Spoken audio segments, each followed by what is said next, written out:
반갑습니다 여러분. 드디어 이걸 할 때가 됐네요. 무려 970여 개나 달린 이 댓글, 조조 명장면들, 여러분들이 무엇을 생각하고 있는지 살펴보도록 하겠습니다. 로드롤러다. 이거는 그냥 조조를 안 본 사람도 알 수 있어. 로드롤러가 얼마나 대단한지. 심지어 저는 조조를 보기 전에 로드롤러가 뭔지도 몰랐어요. 저게 로드롤러인지 탱크롤인지 몰랐습니다. 그 정도로 명장면이죠. 마지막에 피투성인 조스케와 상처 하나 없는 크레이지 다이아몬드는 다시 봐도 캬, 색 반전될 때 진짜 키라하고 조스케하고 서로 보면서 점점 교차되는 그 모습, 분명 쇼츠로 만들면 엄청 기나긴 시간처럼 느껴지겠지만 그 장면 하나만 놓고 애니로 보자면 매우 짧은 그 시간 진짜 멋있었다. 조니의 오라러쉬, 조니의 오라러쉬가 왜 명장면인지 7부를 보신 분들은 아실 겁니다. 액트4가 나오기 전까지 조니의 입에서 조조인데도 불구하고 러쉬 기합이 안 나왔거든요. 근데 아라키가 소름 돋게 마지막에 오라오라를 거기서 써버린 거야. 개소름이지. 이게 연출이지. 3부 조타로와 디오의 싸움이 찐이다. 이 둘의 대결은 그냥 이미 오프닝에서 그 스페셜 오프닝, 보스 오프닝에서 모든 게 설명이 가능하죠. 조나단의 죽음, 초대 주인공이 죽는다는 지금 봐도 충격적인 장면. 팬텀 블러드가 1980년 후반에 나왔잖아. 근데 그 당시에 연재되고 있던 작품들 봐봐. 주인공이 끝까지 극을 이끌어가지만 조나단은 마지막에 죽었어. 말이 돼? 지금이야 그런 것들이 뭐 반전물이나 이런 걸로 가능하지만 점프의 공식을 거부한 듯한 조나단의 죽음, 진짜 놀랍기도 하죠. 프로슈터 앤 패시전이요, 악역도 성장하는 게 보기 좋았고 개인적으로 5부 최애가 부차라티여서 가장 좋아하는 장면입니다. 둘이 성장하는 것도 멋있는데 패시가 눈이 획가닥 돌아갔고 프로슈터는 그 열차 바퀴에 걸려있는 상태로 더 그레이트풀 데드를 끝까지 안 푼다는 게 정말 파시온의 간부가 되기 위해서는 얼마나 많은 노력을 해야 되는 거냐 디아블로야 라고 생각했습니다. 똥 쌌다고 젠장! 요거는 빨리 애니로 보고 싶다. 7부를 이제 애니로 기다리실 분들 이 대사를 꼭 기억해 주십시오. 데킬라걸 조셉, 역시 이렇게 많은 댓글이 있는 곳에는 거의 제 채널에 자주 오시는 조조러분들이 거의 상주에 계시죠. 자주 보이시는 분들이 딱 모여 있습니다. 거의 이 정도면은 동아리예요. 제 채널의 작은 컨텐츠. 근데 이 와중에 그 떡 벌어진 어깨와 우람한 풍채를 보았을 때 이해하겠습니다. 꺼내라 내 놈의 킬러 퀸을. 서부극, 모리오초가 일본 배경인데 싸우는 대사, 연출은 그냥 서부극이야. 서부극. 생각하는 것을 그만뒀다. 이거 원작으로 보면은 애니의 감성을 잘 못 느끼거든요. 그냥 나레이션이 설명하는 카즈의 마지막 대사, 그렇게 느껴지는데 애니에서는 우주에서 외치는 그 음성 덕분에 그 장면이 더 머릿속에서 기억에 남는 것 같아. 정말로 먼 길이었어. 정말로 실로 머나먼 길. 자이로 미안해. 저도 이거 난 아직 마이너스야. 제로가 되고 싶어. 그냥 여기에 그냥 7부가 엔딩이 다 있네. 다 봤다. 이걸 다 이해하면 이미 다 본 거야. 하나씩 써준 거를 보니까 다 그 장면이 생각나요. 그래서 7부는 더 잘 나와야 돼. 아토라트 조셉 아이디부터 그렇습니다. 조조는 PC를 지향하지 않으니까 그럴 수 있다고 봐요. 3부 3페이지 오라러쉬, 스타플래티나가 원작에서는 얼굴에 감정이 있는 것처럼 되게 신나게 패거든요. 처음으로 본 몇 페이지 러쉬 장면이다 보니까 당시에는 뭐 이걸 이렇게 입닥으로 때우는 거야 라고 생각을 했는데 나중에 훨씬 지나서 애니하고 원작을 또 본 다음에 느끼는 거는 꾹꾹 참아왔던 거를 터트리는구나, 이렇게 그렇게 생각이 되었습니다. 자이로의 마지막 철구를 떨어뜨리면서 털썩 쓰러지는, 아니다, 이거는 애니로 느껴봅시다. LCDCC 또 이렇게 외치는군요. 폴나레프 크림전에서 1번 멋있는 폴나레프가 좋은 아이디어로 탈출, 2번 동료가 구해주러 옴, 3번 현진력 냉혹하다. 선택하는 장면, 이 삼지선다 장면 재밌죠. 폴나레프가 3부에서 유일하게 제4의 벽을 깼던 장면인데 그만큼 되게 희망을 원했던 간절한 장면이라고 저는 생각이 들었어요. 선택지도 이렇게 나와가지고 체크가 되는 게 되게 재밌기도 했고, 맞아, 촐싹대는 성격을 보여주면서 아무런 상황까지 보여주었던. 가위는 맨날 웃긴 밈으로 쓰기도 하지만 솔직히 그 부분 인간창가에서 대박이었던 장면 인정하시죠? 골드 익스피리언스가 레캠 되는 거, 아니 이게 멋이긴 하거든요. 근데 제가 지난달에 했던 그 음식 월드컵 때문에 골드 익스피리언스 껍데기만 나왔던 그 바삭한 그 부분 때문에 한쪽 이성에서는 멋있다고 생각하는데 다른 한쪽 이성에서도 그 껍데기를 자꾸 떠오르게 돼. 어쨌든 명장면은 맞습니다. 보쿠노 나마야 엠포리오 데스. 나는 6부가 나오기 전에 이 장면을 빨리 보고 싶다 그랬었거든요. 마지막 화가 공개돼가지고 볼 때 뒤에 라운드어바웃이 틀어지며 정말 슬프기도 했지만 뭔가 자기 정체성을 말하는 아름다운 장면이기도 했죠. 혼자 다른 세계에서 넘어온 거니까. 내 놈은 나를 화나게 했다입니다. 간지나잖아요. 심플해. 추가로 이것도 있습니다. 이 몸에게 다가오는 것이냐, 안 다가가면 내 면상이 주먹을 갈기지 못하니까. 이 장면도 좋아합니다. 저도 좋아하거든요. 이것도 서부극처럼 구성을 했는데 문제는 그 호호 디오 때문에 웃긴 밈으로 되긴 했지만 싸움의 시작을 알리는 그 모습이 명장면이죠. 원더보이 vs 마메르즈크 라이, 히가시카타 조스케. 라이도 채피리 쪽마냥 자신을 희생해서 조스케를 각성시키고 조스케가 토우루를 고 비욘드로 쓰러뜨리는 거예요. 엄청 안 좋은 스탠드로 원더보이를 이길 뻔했다는 것에서 좀 지렸는 듯. 짧게 설명하자면 이 마메주크라이라는 캐릭터가 갖고 있는 스탠드가 도기 스타일이라고. 근데 이게 원더 오브 요가 원거리 원격 조작형 스탠드다 보니까 둘이 상성이 좀 안 맞았어. 그럼에도 불구하고 거의 다 죽일 뻔했지만 마지막에 토우루가 그렇게 패드립을 쳐가면서 하니까 마메주크라이가 이제 확 돌아버린 거지. 그리고 바로 그 다음에 비눗방울의 정체가 밝혀지면서 고 비욘드가 발동이 되는데 되게 멋있어요. 그 장면도. 빨리 애니가 됐으면 좋겠어. 조조리온도. 고래와 레키엠 다. 이거 코레와 레키엠 다 할 때 음성을 들으면은 중간에 살짝 묵음 같은 게 처리되면서 이런 식으로 딱 끊어주고 바로 밑에 디아블로가 깜짝 놀라는 그 모습까지 해줘야 완성이 되는 장면이죠. 전작 주인공 조타로의 비꼬는 킬러킨 파워로 압도하는 장면. 이 사부를 먼저 시작한 사람은 조타로가 아무리 사부에서 이제 멘토 역할을 하면서 주변 인물들을 도와주고 성장시켰다고 해도 3부만큼의 활약을 보이진 않았잖아요. 근데 3부를 본 사람들은 그 장면에서 오히려 쾌감을 느끼는 거지. 아, 이 새끼가 얼마나 아가리를 털까, 너무 지읒됐다, 크크 이러면서 이제 하긴 그때 키라 너무 깝대긴 했어. 올해가 도쿄 도메타. 3부 처음 볼 때 느끼는 디오에 대한 공포감을 날리는 대사. 디오 등장하면서 관짝한 사람 바꿔치기 써버리고. 여튼 뭐 최고의 명장면이라고 생각함. 디오와의 악연을 끊어내는 레이얼 명장면. 이 대사가 성립되기 전에 디오가 몸이 안 움직인다는 거를 딱 연출까지 같이 붙으면은 이 대사의 효율이 2배가 되죠. 끝난 것 같은데 몸이 안 움직여. 아르베네레치. 이 단어를 본 순간 자연스럽게 손이 올라갑니다. 눈썹. 그 장면이 떠올라서. 브루포드랑 대결한 다음 럭에 피를 써주면서 너에게 필요할 거다라고 넘겨준 장면 개인적으로 좋았어요. 저는 여기서 프럭의 뜻을 알았습니다. 이 조조가 참 교육적으로 좋네요. 이전까지 프럭이란 단어가 있는 줄도 몰랐어. 근데 피를 붙이면서 장면을 연출시켜서 감동을 줬다는 게 좋았던 것 같습니다. 이 다음에 그리고 브루포드가 넘겨주고 몸이 이렇게 사라지는데 이미 그때 브루포드의 모습에서 흡혈귀였지만 인간처럼 보였죠. 6부 후반 조타로가 시간 멈추면서 총 맞으려는 조린 구해준 거. 고조된 분위기 어쩔 수 없는 상황에서 시간 멈추면서 뒤에 깔리는 조타로 테마. 이때 진짜 지려버린. 이게 6부가 애니화 되기 전에 기다렸던 장면 중 하나인데, 그러니까 원작과 애니를 비교하면은 연출이 조금 달라요. 조린을 이제 딱 시간 정지시켜서 구해내고 스타플래티나가 오라를 날리는 것까지는 똑같아. 근데 원작에서 조타로의 그 모습을 이 실루엣 처리로 만들어가지고 좀 더 수수께끼하게 만들었어. 근데 이제 애니에서는 이미 테마가 깔리고 뭐 스타플래티나하고 조타로의 모습이 다 전부 나오니까, 그러니까 멋이 없던 건 아니지만 그래도 저는 원작이 좀 더 좋았다. 근데 이 구해주는 이 장면 말고도 이 뒤에 나오는 에르메스가 진짜 멋있게 나오는 것 같아요. 애니에서. 그러니까 그거는 원작을 좀 초월했어. 거기서 그러잖아요. 작사를 잡고 진짜 내가 이 푸치를 죽이겠다는 그런 불타오르는 의지가 딱 떠오르는 그 모습이,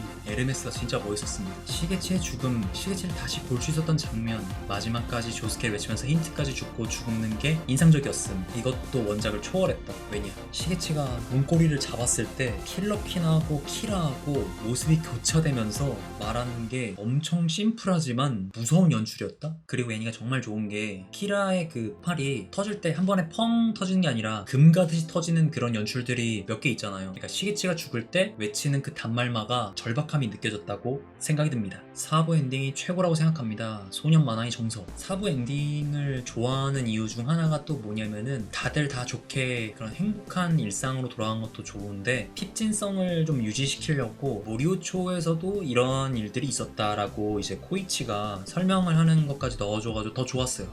그러니까 우린 앞으로 어떻게 해야 될 것이다 라고 교훈 같은 것도 주니까 괜찮았죠. 그리고 플러스 다른 부에서는 안 나왔던 보컬분들의 그레이트 데이즈가 나왔기에 더 귀가 즐거우면서도 행복감을 느낄 수 있지 않았나. 대통령을 믿고 싶었던 존이 발렌타인하고의 마지막 장면에서 하나 느꼈던 거는 여태까지 우리는 발렌타인의 입장만 생각을 하다 보니까 아 얘가 몸을 바꿔치기 해가면서 어떻게 해서든 최후의 승자가 되고 싶구나 라는 그런 능력의 일부분만 봤잖아요. 근데 이제 마지막에 딜까지 하니까 처음 이 장면을 봤을 때 살짝 충격이었어요. 그러면 자이로를 데리고 와가지고 같이 손잡고 이기면 되는 거 아닌가? 라는 그런 단편적인 생각이 제가 갖고 있었거든요. 근데 그걸 하지 않았기 때문에 더 아름다웠던 장면이 아닌가 싶습니다. 모욕한다는 행위 앞에서는 살인이 용서된다고 했었나 과연 내가 한 말은 아주 중요한 사실이야. 조르노가 폴포한테 바나나 총을 넣고 중얼거리는 그 장면이죠. 이 장면이 되게 파격적인 것 중 하나가 뭐냐면은 이거 하나로 주인공이 선인이 아니라는 거를 보여준 거야. 그러니까 그 전화에서 호이치가 조르노 이 친구도 이집트에 떠났던 조타로 씨와 그 동료들의 모습 그런 말을 던져가지고 독자들을 안심시켰어. 근데 보기 좋게 다음 화에서 그냥 통수를 쳐버리죠. 와무와 조셉의 전차전이 제일 기억이 나네요. 전차전은 시작할 때도 셉셉이로 시작하다가 마지막에는 되게 아름답게 끝났죠. 격리하면서 사실 파문전사들이 털릴 상황이었어요. 오히려 이제 블러핑으로 반반한 거지. 그거 아니었으면은 전투조류 와무선에서 전부 끝났어. 카와지리코사쿠 키라랑 최종 결전이 가장 기억에 남아요. 테크니컬한 전투, 딜찍누 대결 디오전과는 다른 맛의 긴장감입니다. 재미난 사실은 디오 조타로 대결에서도 러쉬 대결만 둘 다 빼고 보면은 긴장감 있는 대결이긴 했어요. 누워있는 조타로하고 서있는 디오하고 심리전, 그리고 사부에서는 키라가 이제 좌표 찍으면서 날려보내는 공기방울탄 뭐 그런 것들이 말씀하신 것처럼 다른 맛의 긴장감이 있었죠. 키라와 하야토의 기묘한 목욕 시간 좋습니다. 오쿠에서 살아났을 때는 나 다시 돌아왔어 라고 하는 그 바보 같은 표정은 별로 명장면이라고 생각이 들지 않거든요. 근데 그 다음에 조스케가 우는 모습에서 이게 진짜 찐친이지라고 느꼈습니다. 8부에 그 토우루 우노 반전카드 써서 죽인 거, 이것도 조조리온 할 말이 많지만 요약하자면 제가 조조리온에서 좋아하는 그녀가 이제 마지막에 능력을 써가지고 부르르 떨어지는 장면이 있어요. 좋습니다. 이 문장을 보고 느낀 거는 확실히 4부하고 8부하고 겹치는 부분이 많아. 마지막에 주인공이 끝끝내 처리하지도 않았고 좋았습니다. 7페이지 무다러시, 쓰레기는 어떻게 분쇄시켜야 되는지 정확하게 알 수 있었던 애니에서 그 뽕맛에 또 취했던 그 장면이죠. 조르노가 번뜩 눈을 뜨면서 초콜릿하는 그때 완전 걸레짝이 되긴 했어. 내게 다가오지 말란 말이다. 이거를 지금 제가 읽는 순간에도, 이걸 쓰셨던 순간에도, 다른 사람들이 이 위에 댓글을 올리는 순간에도 그 남자는 죽고 있습니다. 프라의 디오 더 워르드, 그때 정확히는 기억은 안 나는데 여기까지가 했을 때 이게 타교인 테마가 나오다가 갑자기 디오 테마로 바뀌었나? 애니로 처음 본 사람들은 어땠을까? 카큐인이 같이 살아가지고 조타로랑 협공할까나? 마지막에 1대1이 되었죠. 에어로스미스가 탐지하고 있었던 건 너의 호흡뿐이다 리조토.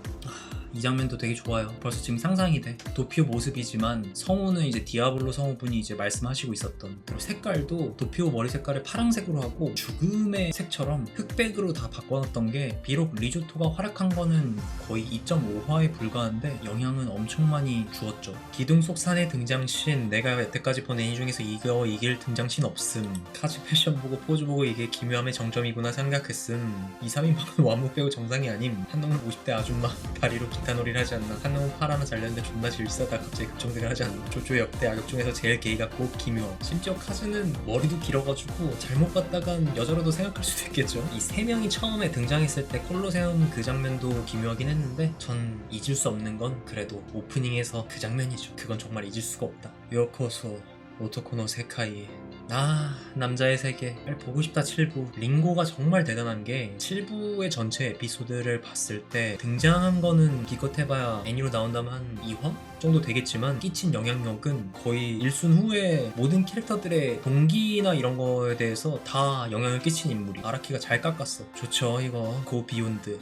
조조리온도 이렇게 생각해보면은 참 기대된단 말이지. 여러분 전화 거절한다. 이건 분위기가 좀 웃기긴 했어요. 갑자기 저런 상황에서 그런 대사를 한다고? 이상한 분위기를 감지했는데 동시에 그 다음에 하이웨이 스타가 나니? 하면서 이제 놀라는 그것도 당시 처음 그 장면을 봤을 때 느끼는 감정을 대사로서 대신 표현해준 건 어땠어? 첫 키스는 조조가 아니야 코노 디오다. 디오를 제대로 알렸던 그 장면이자 수많은 밈을 만들었던 어린 시절의 디오의 그 장면이죠. 근데 코노 에리나다를 봐서 그런지 그것도 많이 퇴색되긴 했다. 비눗방울처럼 화려하고 덧없는 사네요. 다른 의미로 아름다웠죠. 맨날 메가톤맨으로 세탁당하긴 하지만 좋은 장면이긴 했다. 웃으며 이집트 사막을 뛰어다니다 오렌지를 밟은 조타로 오잉고 보잉고 편은 긴박한 그런 에피소드는 아니었지만 그래도 긴 로드무비에서 짧게나마 긴장감을 풀면서 볼 수 있었던 그런 에피소드였다고 생각이 들어요. 조셉이 처음으로 니게룽다요를 외쳤던 장면, 주인공 필살기가 도망치기인 게 기묘하면서도 타 만화에서 보기 어렵다고 생각해요. 원나블이나 귀주톱이나 이런 것들을 보면은 주인공들이 전부 어떤 상황에서도 포기하지 않고 계속 끝까지 밀어붙이다가 뭐 동료들한테 구해진다든지 아니면 정말 기적이 일어나서 이긴다든지 뭐 그런 것들이 있는데 조셉은 그러니까 수없이 많이 봤지만 도망치기는 참 어이가 없네 지금 생각해도. 3부 데스13 편 카큐인 기절하고 다 잠들었을 때 이거 어떻게 하나 했는데 갑자기 등장한 하이로펜트 그림과 카큐인 진짜 이 에피소드 주기적으로 보러 감. 데스13 편은 그런 게 있죠. 그 꿈의 세계하고 현실 세계하고 계속 대비를 이루면서 우리는 알고 있는데 얘네는 모르니까 서스펜스 같은 게 작용하는 거야. 아씨 그렇게 하지 말라고 약간 속으로 생각을 하지만 이해는 돼. 그래서 그런 쫄깃한 맛이 있어가지고 명장면이 되지 않았나. 오프닝 특히 배신자의 레퀴엠 연출이 개쩔죠. 37화인가 38화인가 거기서 무다러쉬가 마지막에 딱 끝나면서 러쉬에서 소리나는 사운드 이펙트가 좋았어. 정말 개쩔었죠. 그 뒷모습이 가사에 맞춰서 이제 영상도 나오니까 연출이 더 좋았던 것 같습니다. 모나리자라고 있지 않습니까? 상스럽지만 복귀해버렸습니다. 키라의 정체성을 알 수 있는 대사, 이 장면이 되게 중요한 장면인 것 중 하나가 제가 조조를 좋아하는 이유 중 하나였어요. 과거가 나왔는데 미화하지 않았어. 미화했으면은 이 키라의 여태까지 동기가 다 전부 박살났을 거고 이런 패티시, 사이코패스 이런 모습들이 전부 아 너도 착한 애였구나 하면서 모든 게 덮어졌을 것 같아. 그러면 이제 키라가 경찰서나 뭐 다른 곳에 잡혀가는 엔딩으로 끝났겠죠. 카큐인의 마지막 에메랄드 스플래시 좋았죠. 하이어로펀트 그린이 희미하게 떠있는 그 모습 그리고 이제 에메랄드 스플래시를 발사하려고 손을 딱 모으는 그 모습에서 안타깝지만 명장면이었다. 디에고앤 하펜츠 vs 발렌타인 대통령 기차 전투 그거네요. 이긴 건 내 쪽이야. 디에고가 정말 굶주렸다는 걸 잘 보여준 것 같다. 물론 싸우는 과정도 간지나게 싸워서 좋았어. 저는 처음에 이 대결을 했을 때 왜 작가가 디에고랑 하펜츠를 이렇게 듀오를 세웠을까라는 생각을 했었거든요. 그래서 1회차로 볼 때는 아 하펜츠가 스탠드 능력이 그런 고기 스프레이니까 치유 비슷한 무언가를 하려나 보구나 라고 했는데 여러 명의 발렌타인이 등장했을 때 하펜츠가 디에고를 분장시키면서 발렌타인으로 만들었다는 게 그러면서 하나씩 소거해 나가는 게 연출이 매우 좋은 장면이었다고 생각이 들었어요. 화이트 앨범전에서 조르노가 미스타 치료하면서 등장한 거 그때 명함이란 뒤에서 태양 떠오르는 게 지림. 하지만 나란찬 아직도 조르노랑 미스타 그렇고 그런 줄 알고 있단 말이다. 가구란 어둠의 황야에서 나아갈 길을 비춰주는 것. 웃긴 건 지 아버지는 태양을 딱 한 번밖에 못 봤어. 이런 걸 보면은 디오랑 딱 대비되는 그런 장면이었다고 생각이 들었어요. 도쿄 vs 리조토. 황금의 바람이 끝날 뻔했죠. 거기서 명장면이었지만 신기했던 장면이기도 했지. 리조토가 아무것도 모르는 상태에서 하나씩 상대와 대화하고 몸짓과 행동으로 갔다가 유추하고 논리적으로 다가가는 그 장면이 스탠드 대결을 빼고서라도 굉장히 리조토가 암살자로서 얼마나 예의주시하고 똑똑한지를 보여줬던 그런 대결 같아가지고 또 이제 메탈리카가 나오기 전까지는 스탠드가 어딘지도 몰랐고 무슨 능력인지도 모르는 상태였는데 메탈리카가 체내에 있다는 것도 참 신기했죠. 링고 로더게인과 체페리 싸움이 명장면이라 생각함. 조니의 성장에 가장 큰 역할을 하고 있지만 아직 부족한 점이 있던 자이로를 각성시킨 장면이라 명장면이라고 동의합니다. 여기서 만약에 더블 주인공이니까 2대1로 싸웠으면은 그런 동기부여 그리고 자이로를 성장시키는 정신적인 성장을 하지 못했겠죠. 그리고 링고에 대한 그런 과거 동기도 약했을 거예요. 하지만 조니를 먼저 리타이어 시키고 그 다음에 자이로하고 계속 시간을 돌려가면서 서로 쏘고 던지는 게 좋았던 명장면인 것 같습니다. 이럴 때는 그런 대사를 내뱉는 게 아니야. 잘 들어. 원수를 갚을 때는 이런 대사를 내뱉고 싸우는 거라고. 친구하고 여동생이 죽었으니까 다른 애들이었으면은 그냥 리타이어 정도 시켰을 텐데 제이가일은 너무 업보를 많이 쌓아놨다. 그래서 그 장면이 되게 통쾌하지 않나 싶습니다. 6부에서 조린과 조타로가 만난 부분에서 조타로가 시간을 멈추고 조린을 구하는 희생한 장면이요. 초반부에 이거 되게 좋았죠. 저는요 거기서 같이 탈출하고 그럴 줄 알았거든요. 그냥 안전하게. 근데 시간 정지를 딱 시키고 뒤를 돌아봤을 때 화이트 스네이크가 천장에서 이렇게 탁 매달려가지고 기어 내려오고 있던 그게 처음 봤을 때 소름이 잊혀지질 않아요. 제대로 제 뒤통수를 친 기분이라 명장면입니다. 솔직히 키라 보키 이기는 장면 없다. 존중하겠습니다. 팔스케의 홀리 공주님 안기, 끝없는 모성을 보여준 홀리, 벽을 깨부순 오라러시, 얼굴에 생긴 간지나는 바비들, 자신의 정체성을 찾고 재앙과 싸울 각오를 한 팔스케의 모든 요소가 멋있고 감동적이었음. 고 비욘드로 각성하기 직전에 나오는 명장면 중 하나거든요. 이분이 말씀하신 것처럼 감동적이라고 생각하는 게 두 명의 인물이 서로 다른 각자의 엄마한테서 취급을 받고 있다가 하나의 인물로 되면서 조세호미도 받지 못했던 거를 키라 홀리 조스타한테 구원을 받아가지고 나는 조스케로서 뭔가 보여주겠다 라고 하는 모습이 진짜 멋있긴 하죠. 테페리 남작이 잭 더 리퍼와 싸울 때 외쳤던 인간창가의 외침, 이때 외치지 않았으면은 인간창가가 탄생하지 않았겠죠. 비유도 정말 잘했어. 우리가 요즘 얘기하는 그 조유법을 제대로 잘 썼어. 벼룩 이야기도 하면서 멋있습니다. 링고의 대사는 그냥 이거 두 개면은 끝나. 현대에는 그 둘이 반드시 일치하지는 않아. 남자와 사회는 서로 적잖이 엇나가 있지. 정말 멋진 대사였대요. 지금 시대를 관통하는 그 대사.